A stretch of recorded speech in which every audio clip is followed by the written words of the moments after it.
The rain slammed against the windshield as if it wanted to rip my car off the road. The radio still echoed her voice, steady, saying it was just a routine call. I almost turned the volume down, exhausted after 12 hours on duty, but something in her tone stuck with me, a hint of urgency hidden behind that calm. When I turned onto the empty street, her patrol car's red lights sliced through the darkness like blades. I parked and stepped out with my hand on my gun, the smell of wet earth and rust thick in the air. Then I saw her standing by a half-open door, her breathing short. I stepped in behind her, each footstep echoing through the damp hallway, and that's when everything exploded. A man appeared out of nowhere, shouting, pointing something at me. My finger was already on the trigger. I was going to shoot. I swear I was. Then I felt her hand on my arm, firm, yanking me back, her voice tearing through my ears. "Don't shoot. You don't know what you're doing." And in that split second, my whole world flipped upside down, because the face that emerged from the shadows wasn't that of a criminal. It was someone I never imagined I'd see there. And if she hadn't stopped me,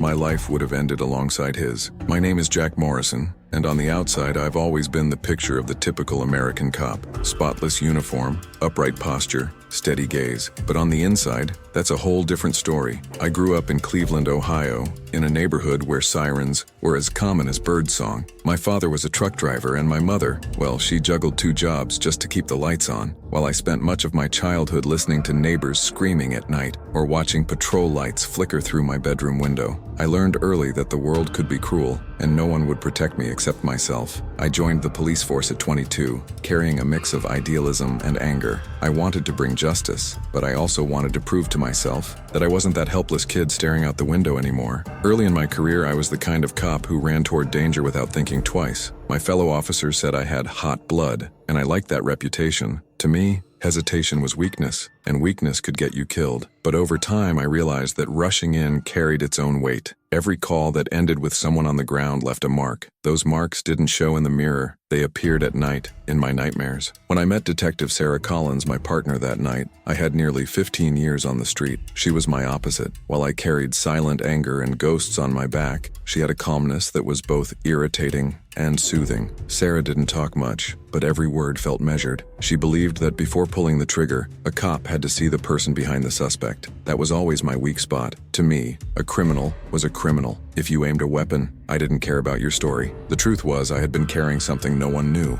3 months before that night, I responded to a call that ended badly. A teenage boy, armed only with a kitchen knife, charged at me during a sweep. My reflexes kicked in. I fired. He survived, but every time I closed my eyes, I saw the fear in his. The report said, justified action. But deep down, I knew I could have waited 1 more second. Since that day, the anger that fueled me had started mixing with guilt. And yet, I kept telling myself that hesitation was dangerous. That rainy night when the radio crackled and Sarah's voice came through, I was exhausted, irritable, and my head was full. Earlier that day, I'd argued with my captain about budget cuts in the precinct and with my ex-wife about custody of our son. The truth was, I was unbalanced. I got into my squad car with that tight knot in my chest, thinking it would be just another routine call, one of those we handle in 20 minutes and forget by the next shift. But inside, I was a live grenade waiting to go off. I didn't know it then, but that call and the woman I called my partner would force me to face everything I had been running from. My past, my way of acting,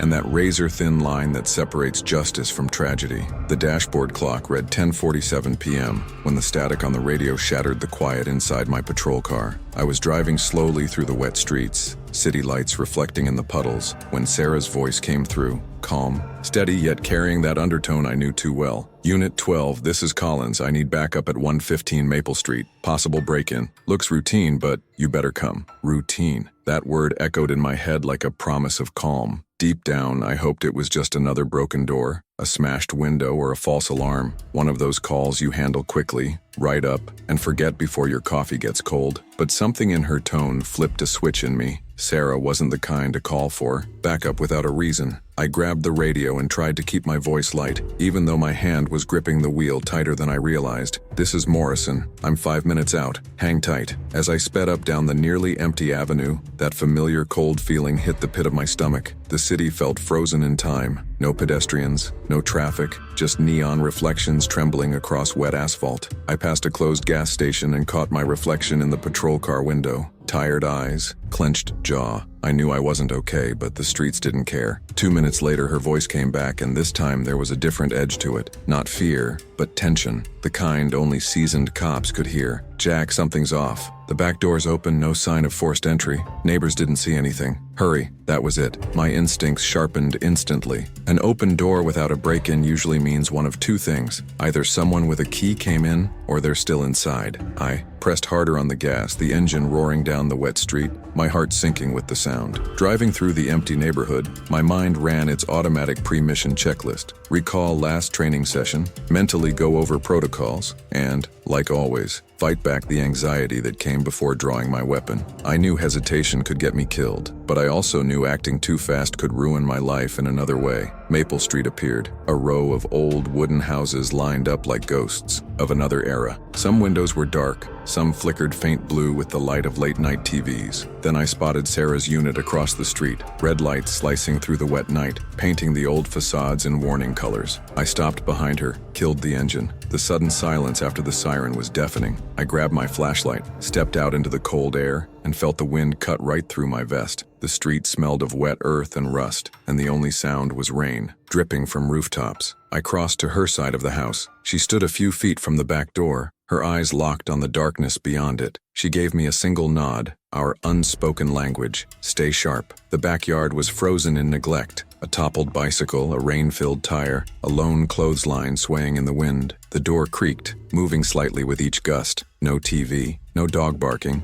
no sign of life inside. Sarah whispered, "I don't like this. Something's wrong, Jack." I stared at that swaying door, and an uneasy shiver ran up my spine. The night felt heavier, the air thicker, as if the house itself was holding its breath. And deep inside, I knew this so-called routine call was about to change everything. The gate creaked as I pushed it open, the sound echoing through the soaked backyard like a warning. Every step I took on the wet ground felt heavier than the last. The air carried that metallic scent of rust mixed with the sweet, damp smell of decaying leaves. The rain had slowed to a mist, but the cold wind cut through my skin like a knife. Sarah was one step ahead of me, gun in hand, her eyes scanning every shadow. I followed close behind, feeling my vest press against my chest with each heartbeat. The yard looked frozen in time. A rusted bicycle lay on its side, a tire full of rainwater sat forgotten, and a lonely clothesline swayed in the wind. Faint light leaked from inside the house, flickering as if alive. When we reached the back door, it banged softly against the wall in rhythm with the wind. My finger brushed the trigger and my pulse quickened. Sarah glanced at me and whispered, "No rush. Feel the room first." It was her way of telling me to keep my instincts in check. I took a slow breath and listened. The house seemed to breathe.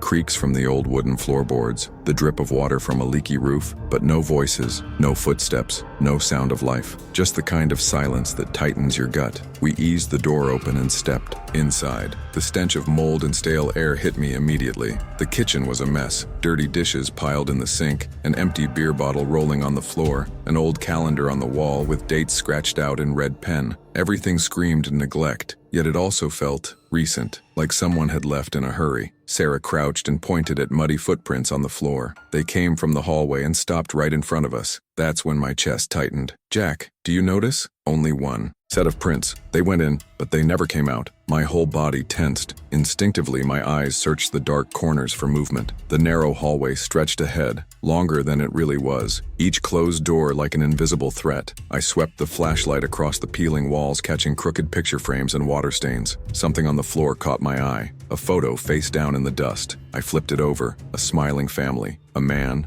a woman, and a little girl. Mud smeared the glass and a crack split right through the man's face. Suddenly a loud creak came from upstairs. Not the wind, not the house settling. Someone was moving. My blood rushed to my ears and every muscle locked in place. Sarah shot me a quick look and gave the silent signal. We were going up. The staircase was narrow and groaned under our wet boots. The smell of dust mixed with something sharper, bitter, like old gunpowder or fresh rust. At the top, a short hallway with 3 doors waited for us, all closed. Sarah took the first door on the left. I went to the one in the middle. I pressed my ear to the cold wood and heard something faint. Couldn't tell if it was a sob, a breath, or just my mind playing tricks. My hand tightened on the knob, and a chill crawled down my spine. In that moment, I knew this wouldn't be an ordinary night. Whatever was behind those doors would change everything, whether I was ready for it or not. Sweat ran down my back even as the cold wind slipped through the cracks of the old house. My fingers fingers gripped the gun tight, every muscle buzzing with tension. Sarah flashed a quick hand signal. 3 doors, 3 possible traps, 3 ways this night could go wrong. Inside my ears, my heartbeat drowned out every other sound. I counted silently to 3, then twisted the doorknob and shoved the door open. The room creaked in protest. It was small,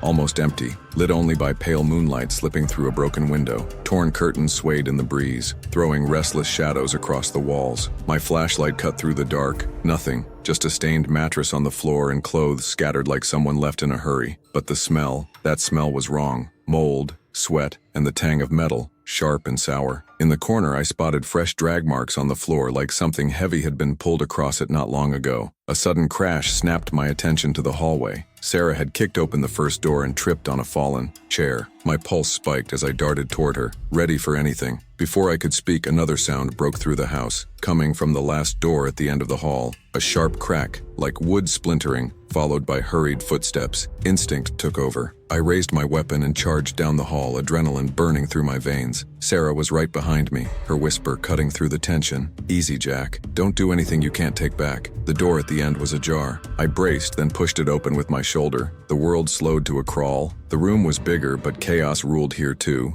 Overturned furniture, shredded papers, an open suitcase with clothes spilling out, and in the corner a man, sweaty, wide-eyed, gripping something in his hands. My mind saw a weapon. My finger touched the trigger. The tunnel vision kicked in. He yelled something I couldn't understand and stepped toward me. My body was ready to fire. I felt the shot building in my chest. Decision that would end a life in less than a heartbeat. Then a hand clamped around my arm. Sarah's. "Jack, wait!" Her voice ripped me out of the haze. In that frozen second, my focus sharpened on what he held. Not a gun, not even a knife. It was a rusted iron bar shaking in his trembling hands. His face wasn't twisted in rage. It was carved in panic and despair. Sarah moved up beside me, gun steady, voice calm but commanding. "Drop it, now. Nobody has to get hurt." The man hesitated, glancing between me and Sarah. The rain tapping on the roof faded to a distant hum, and in that sliver of stillness, something inside me cracked. If I had followed my instinct, if I hadn't felt her grip pull me back, I would have taken a life that didn't need to end tonight. He let the bar clatter to the floor, and that's when I noticed something behind him.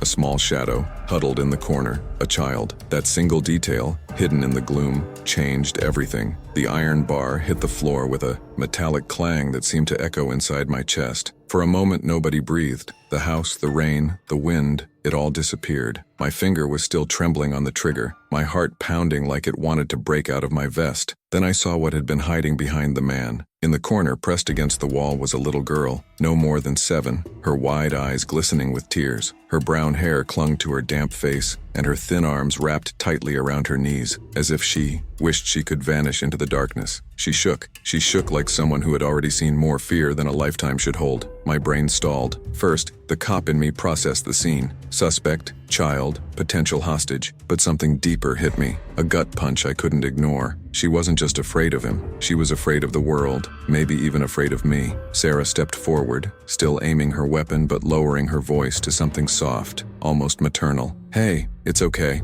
Nobody's gonna hurt you, just let it go." Step away from her slowly. The man's chest heaved, his hands shaking, his eyes bloodshot. He looked broken. With a faint whimper, he raised his empty hands and took 2 steps back. That's when the pale moonlight revealed his face clearly. He wasn't the hardened criminal I expected. There was no cold malice, no empty stare, just raw, desperate fear. I didn't know what else to do," he stammered, his voice cracking. "She's my daughter. I just wanted to protect her." The room spun. Everything I'd assumed when I stormed into this house crumbled in seconds. He wasn't here to attack. He wasn't the threat my instincts screamed about. He was a father, cornered, terrified, clinging to the only thing that mattered to him. And I had been a heartbeat away from destroying all of that. Sarah lowered her weapon slowly but stayed ready. She shot me a glance, one that said everything without a word. "Now you see why I stopped you." I swallowed hard and eased my gun down. A heavy wave of shame and relief washed over me. The girl's eyes darted to mine. She didn't speak, but I could read her question clearly. "Are you a protector or a threat?" In that instant, I felt the crushing weight of my badge, my gun, my presence. To her, I wasn't a hero. I was another danger. Sarah crouched gently, softening her voice even more. "Sweetheart, what's your name?" "Emily," she whispered, barely audible. "Emily." The name hit me like a jolt, bringing the image of my own son into my mind. He was about her age. My chest tightened. Suddenly, this wasn't a case file or protocol. This was a mirror I couldn't avoid. The man, Emily's father, broke down, his words tumbling out between sobs. He was in the middle of a bitter custody battle. A restraining order had been issued after an argument with his ex-wife. He'd entered the house, her house, just to see his daughter, terrified she'd be taken to another state. He wasn't here to harm anyone. He was just a father drowning in fear and desperation. Every word sank into me like a stone. He wasn't a criminal on the run. He was a man clinging to the last piece of his world. And if Sarah hadn't grabbed my arm, if I had followed that split-second reflex, I would have turned a desperate father into a corpse, a little girl into an orphan, and myself into a man I couldn't live with. In that dim, damp room, the line between duty and humanity became clearer than it ever had, and I realized this call wasn't just about keeping the peace, it was about saving my own soul. I stood frozen in the middle of that room, heart hammering against my ribs, hands damp inside my gloves. For a few long seconds, the world outside didn't exist. No rain, no wind, no distant city sounds. There were only 3 people in my universe at that moment. The man with his hands raised, the little girl curled up in the corner, and me. And for the first time in a long time, I didn't know who I really was. My entire career had taught me to react, to protect, to neutralize threats before they could take me out. The streets drilled a simple lesson into my head. Hesitation equals death. But staring at that father and daughter cracked something inside me. I had almost pulled the trigger. I had nearly crossed a line I couldn't come back from. And if Sarah hadn't grabbed my arm, I wouldn't be telling this story right now. Because even if I kept my badge, a part of me would have died in that room. A storm of memories hit me all at once. I saw the teenage boy with the kitchen knife months ago, falling to the ground from the shot I fired without thinking. I could still see his face in that moment. Not hatred, just fear. The same fear I now saw in Emily's eyes. And it hit me hard. Somewhere along the line I had started to become exactly what I swore I wouldn't. A man who fired before he truly saw. A reflex with a badge. The worst part was knowing that without Sarah, nothing would have changed. She was my anchor that night. While I was trapped inside my own storm, she stayed grounded, breathing, thinking, seeing the human being behind the threat. With one pull on my arm, she'd kept me from becoming another tragic story in the department's unofficial history. I looked at Emily's father and felt a strange mixture of shame and empathy. Shame for almost ending his life, and empathy because, in a way, I understood him. I was a father too, and I knew what it meant to feel like the world was slipping away from you. My son lived a few hours away with his mother, and every long shift I worked felt like another moment stolen from our time together. I thought to myself, if someone tried to take him from me, how far would I go? The weight of my badge felt heavier than ever. I took a slow breath, trying to hold it together in front of Sarah and that family. Out of the corner of my eye, Sarah was watching me, not with judgment, but with the quiet understanding of someone who saw straight through me. In that moment, my biggest battle wasn't with the man in front of me or even with the department's rules. It was with myself. I had to decide who I wanted to be from this moment forward. The cop who fires first and explains later, or the man who can look someone in the eyes and see the human being behind the fear. Deep down, I knew this night had drawn a line in the sand. Whichever path I chose now would follow me for the rest of my life. And one thought kept echoing like a whisper. You can't go. Back to the man who walked into this house. The man's heavy breathing and the muffled sobs of the little girl echoed in my head like a heartbeat I couldn't escape. The scene felt suspended in time. Sarah, steady with her gun drawn but calm. The father, hands raised, hovering between fear and surrender. And me, standing in the middle of it all, carrying the weight of a choice I could no longer avoid. I drew a slow breath and felt my pulse vibrate all the way to my fingertips. The reflex I had, lived by for years, screamed at me to take control. Force the man to the floor, cuff him hard,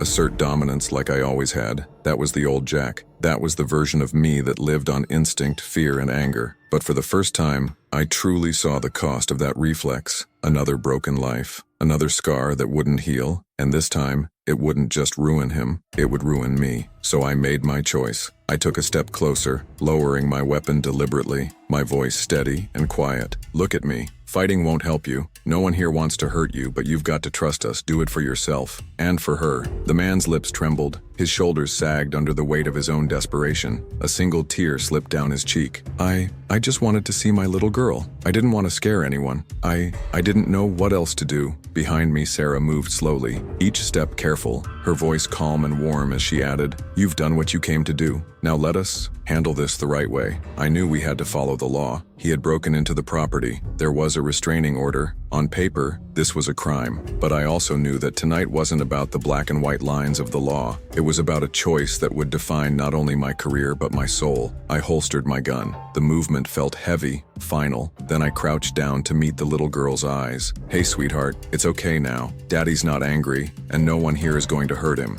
Do you trust me? She hesitated, trembling, then gave the smallest nod. That was all I needed to know we were on the right path. I rose to my feet and met Sarah's eyes. She didn't need words. We both understood. This arrest would be different. There would be no shouting, no rough handling, no new trauma burned into a child's memory. We would treat him like a human being, because that's what he was, a father in pain. When I finally slipped the cuffs on his wrists, I did it gently, speaking low, guiding him toward the door without force. In that simple act, I felt something shift inside me. This wasn't just about following procedure. This was about reclaiming the part of me I thought I'd lost, the man who could see beyond the badge. As I led him out of that house, I silently promised myself, from now on, I would never let reflex replace judgment. I would never let fear silence my humanity again. The back door shut behind us with a hollow thud, and it felt like a chapter of my life had just closed with it. The cold night air hit my face, bringing back the sound of the world. The light drizzle on the rooftops, the distant hum of traffic, and the faint wail of sirens somewhere far off. Inside that house, time had stopped. Out here, it started moving again, but slower, heavier. Sarah walked beside me in silence as I guided the man, now cuffed, across the wet backyard. He didn't resist. Each step he took looked heavier than the last, his head lowered, his whole body shrinking under the weight of what had just happened. Emily followed a step behind, wrapped in Sarah's jacket, eyes still wide but no longer crying. I could feel her gaze on my back, curious, cautious, as if deciding what kind of man I really was. As we reached the sidewalk, the backup units rolled in, 2 patrol cars with red and blue lights slicing through the wet night. One of the officers jumped out, hand near his holster, scanning the scene. "Situation under control?" he asked, eyes darting from me to the suspect. I gave a firm nod. "No injuries. Suspect is cooperative. We need social services for the minor and a report for unlawful entry in violation of a restraining order." He glanced at the man, then at the little girl. I could see it in his face. He understood this wasn't a normal call. On paper, it was just another arrest. In reality, it was a fragile human mess that couldn't fit neatly into a report. While we waited for transport, Sarah leaned close and whispered so only I could hear, "You made the right call tonight, Jack." I swallowed hard, keeping my eyes forward. Inside, I was a storm of relief and shame.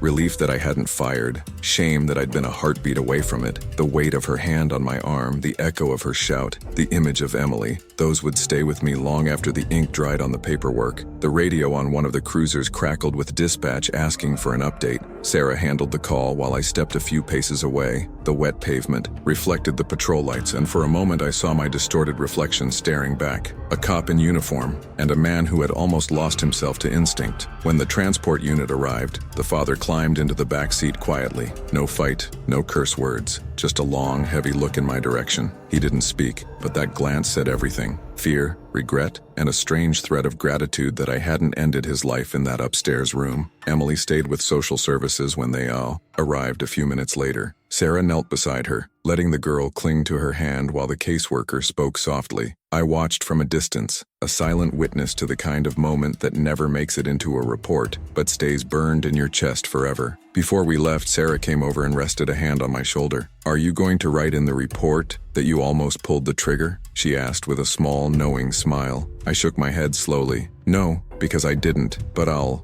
never forget how close I came." In that instant, I understood that the most important consequences of the night wouldn't live in a case file or a courtroom. They would live in me, and I'd carry them for the rest of my life. The rain had slowed to a whisper by the time we got back into the patrol car. The street was quiet, the kind of quiet that feels like the whole world is holding its breath. Sarah slid into the passenger seat, tossed her damp jacket onto her lap, and stared out the fogged window for a few seconds. I started the engine but didn't drive. My hands rested on the cold steering wheel, my chest heavy with everything I wasn't saying. Sarah broke the silence first. "Do you know why I yelled at you back there?" I swallowed hard. I already knew, but hearing it out loud felt heavier. because I was about to make a mistake. She turned to face me, her eyes steady, not accusing, just cutting through me with that calm clarity she always carried. It wasn't just a mistake, Jack. It was the kind of decision that can end a life or ruin yours. I'm not talking about your career. I'm talking about you, the part of you you'd never get back. Her words sliced through me like a blade. I felt the shame rising, hot and undeniable. I know,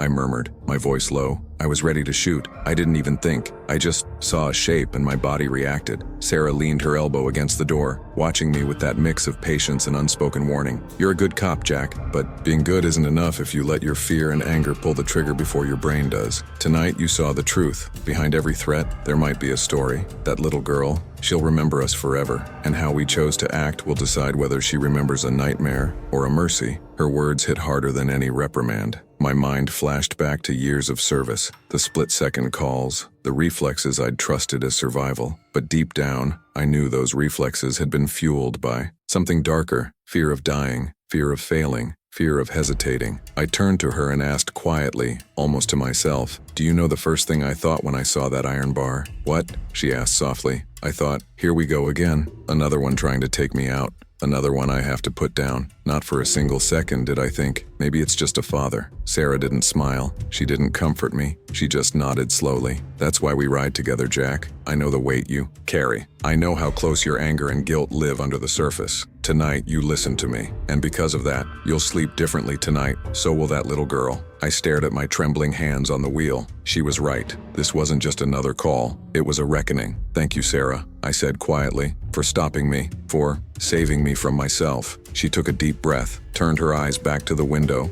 and said one last thing that would stick with me forever. Promise me something. Next time that reflex hits you, remember this feeling. Remember what almost happened tonight, and choose to be human before you choose to be a soldier. We sat in silence for a long moment, but it wasn't the same silence that had haunted the house. This was the silence after a storm, when the air is clearer, the world sharper, and your own reflection a little more honest. And for the first time in years, I felt like maybe I could change. Some nights never really end. They stay with you, looping in your head, demanding that you face the version of yourself you've been avoiding. That night, after everything was over, I didn't go straight home. I drove aimlessly for almost an hour, the city lights smeared by raindrops on my windshield, while Sarah's words and Emily's eyes replayed over and over like a reel I couldn't stop. I had joined the force believing I was choosing a path of justice, but somewhere along the way, I'd gotten lost in instinct. I built an invisible armor out of reflex and suspicion, seeing the streets as battlegrounds and every stranger as a potential threat. And over time, that armor didn't just protect me, it corroded the part of me that was human. I couldn't shake the image of Emily, curled up in that corner. To her, I wasn't a savior walking through that door. I was another man with a gun, another danger in a world already full of them. And when my finger tightened on that trigger, I realized the horrifying truth. It could have been my own son on the other end of a bad decision in some other life I never wanted to imagine. That thought hollowed me out. I thought about the life I had outside the badge, the weekends I barely made it to see my son, the messages from my ex-wife saying he asked about me, the exhaustion that made me too tired to play when I finally had the time. I'd spent years thinking my job was about surviving each day, but that night taught me surviving isn't enough if you lose yourself along the way. Driving through the wet, empty streets, I felt a slow, painful shift inside me. Part of me wanted to cling to the old Jack, the cop who reacted fast, who never hesitated, who believed control came from fear and force. But a quieter, truer part of me finally understood that if I didn't change, I was heading toward a point I'd never come back from. When I finally got home, I didn't turn on the TV. I didn't even take off my uniform. I sat on the couch, wet from the rain, staring into the dim apartment. I could feel every ghost I'd been carrying crowding around me. The boy with the kitchen knife, Emily's terrified eyes, the father's silent plea, and Sarah's hand stopping me from crossing the line. And then, for the first time in years, I cried. It wasn't anger. It wasn't pain. It was a release, a mix of shame and relief. Shame for how close I came to destroying lives. Relief that I'd been given a chance to step back, to see myself clearly, and to start over. That night, I made a promise to myself. From now on, I'd look twice before acting once. I'd remember that every suspect is a human first. I'd carry Emily's face with me into every call, a reminder of the thin line between doing my job and losing my soul. I knew the transformation wouldn't happen overnight. It would be a process, was full of moments where instinct and humanity would wrestle inside me. But for the first time, I wanted that fight. I wanted to rebuild myself into a man who could wear the badge without losing his heart. The official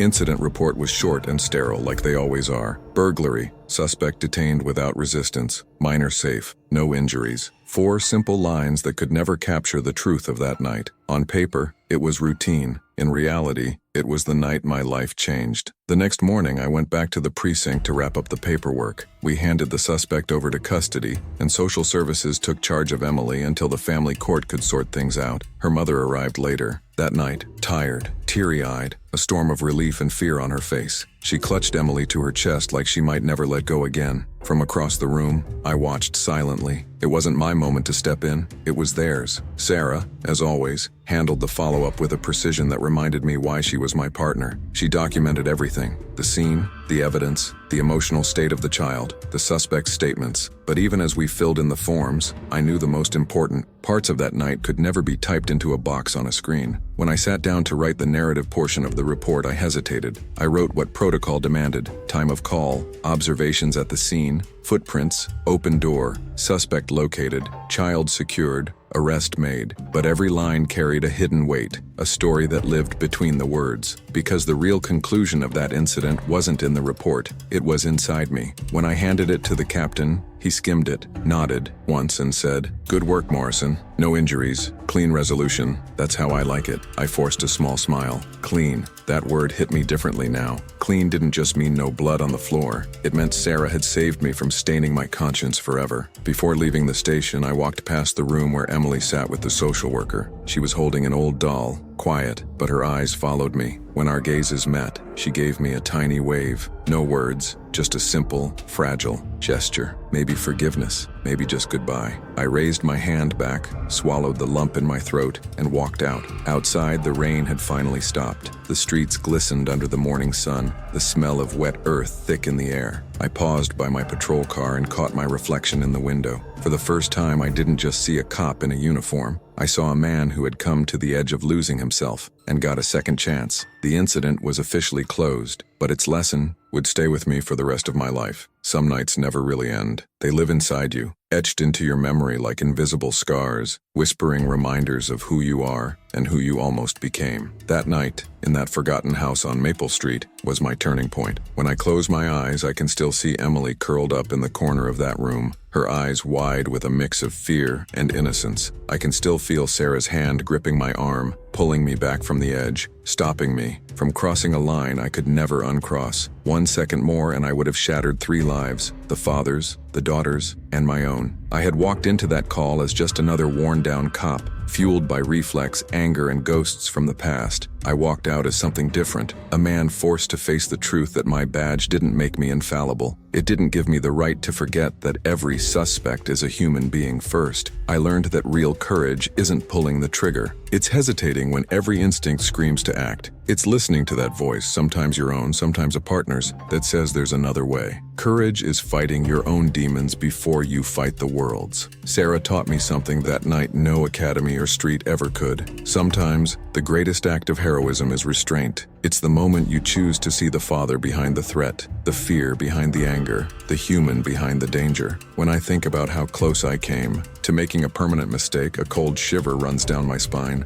If I had followed my reflex, my son would have grown up with a father carrying a hollow soul. Emily would have grown up without hers, and that house would have been just another unmarked grave of humanity. This story never made the news. There were no medals, no headlines, no ceremony, just a single line in an incident report, the kind that blends into the thousands of others filed every year. But for me, it was everything. It was the night I chose to be a man with a badge instead of just a badge with a trigger finger. And if there's anything I want anyone listening to this story to take away, it's this: behind every door, every call, every split second where life pushes you to act without thinking, there's always a choice. Choosing humanity is never weakness. It's the hardest, bravest choice you can make. Subscribe to the channel now if you want to hear more emotional real-life stories from police officers. And drop a comment below. Which part of this story hit you the hardest? It could be a memory, a dilemma, a single line, anything. I read every single comment, and I promise you, it's in your voices that this mission continues. I'll see you in the next episode.